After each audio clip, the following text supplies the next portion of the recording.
この前、このカヤック落っことしちゃって、水が入ってくるんですよね。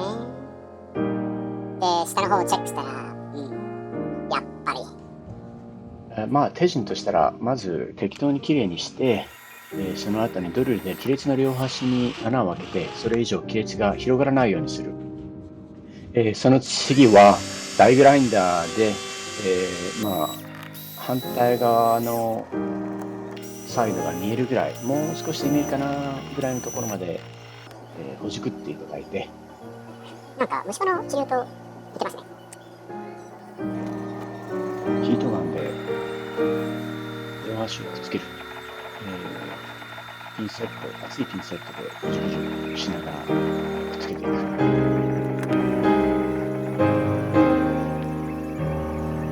その後に、バケツの切り端の HDPE を使って溶接に入ります。2回にわたって溶接しますが、まあ、きっちり両方が溶けるように、カヤックのプラスチックと、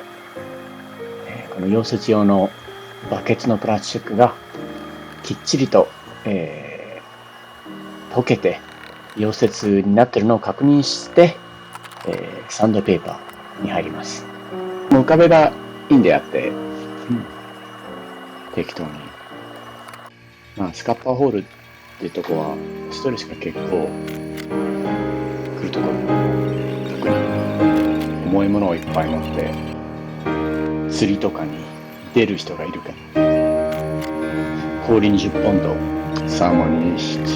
なんて釣ってきて、あ、まだ釣ってないか。ボートローンチで上陸してなんか坂を登ってカヤックのスカッパーホールにストレス入れるんですよね。